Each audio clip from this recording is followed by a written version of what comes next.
A hadith about the last 10 of Ramadan. The first hadith regarding striving in the last 10 of Ramadan.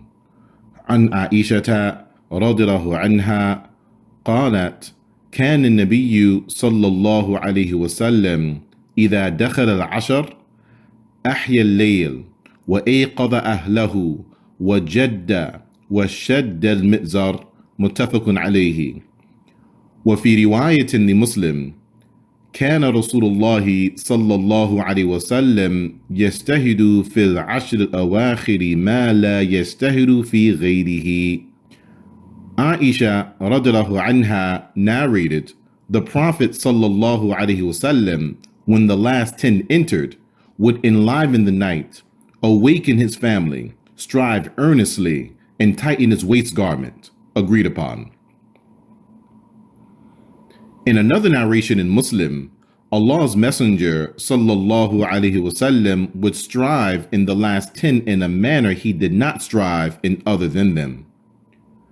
The hadith is evidence that the last 10 of Ramadan have a distinction over other than them, with an increase in acts of obedience and acts of worship, such as salah, remembrance, and recitation of the Quran.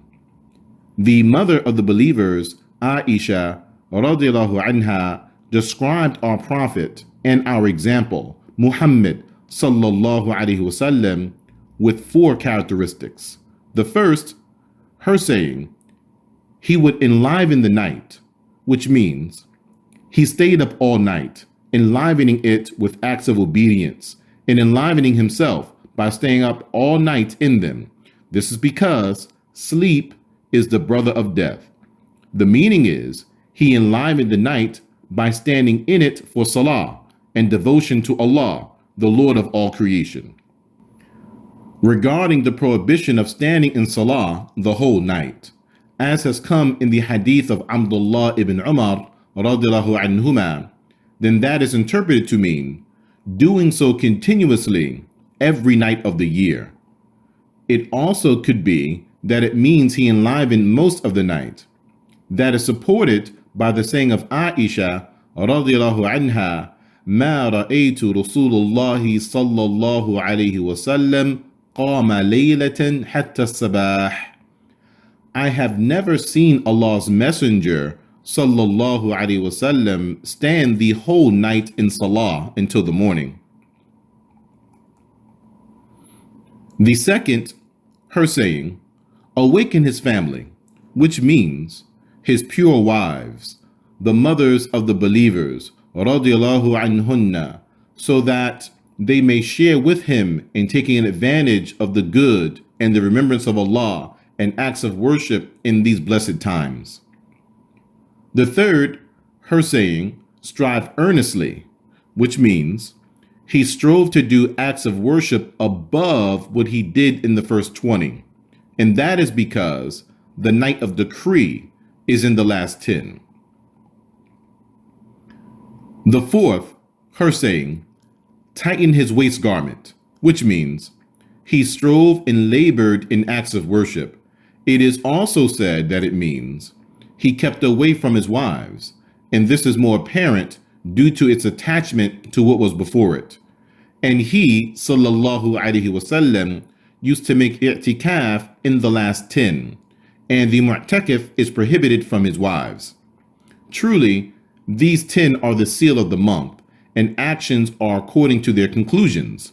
Perhaps a person catches the night of decree while he is standing before the Lord of all creation, so his past sins will be forgiven. Therefore, the Muslim should increase in his worship when his month starts to decrease, and beautify himself with patience in performing acts of obedience. Actions are judged by the last of them. The righteous predecessors from this nation used to prolong the night prayer, emulating their Prophet sallallahu alaihi wasallam. As-Sa'ib ibn Yazid said, Umar ibn Khattab radiallahu anhu ordered Ubay ibn Ka'b and Tamim ad-Dari radiallahu anhuma to pray 11 rak'ah with the people. He said, The reciter will recite the surahs with 100 ayat until we used to lean on our sticks because of the long standing. We didn't used to turn away until the appearance of Fajr or close to it. There are two endeavors for the believer to strive to gather in Ramadan. The endeavor to fast during the day, the endeavor to stand at night in Salah. Whoever gathered both of them for himself and fulfilled their rights, then he is from patient ones who will be given their rewards in full without measure. Every person must urge his family, spur them on, and encourage them to perform acts of worship, especially in these great seasons, which no one will neglect except him who is deprived. Waking them is an easy affair in this age. What is sought is to direct the family and the youth to benefit from the night hours, and warning them against wasting them in he said, she said. What is worse than that is to spend the time when people are praying in forbidden get-togethers and sinful gatherings. This is the true loss. We ask Allah for safety. O Allah, awaken us to set right the remainder of our lives. Grant us success to stock up on good and ample provisions.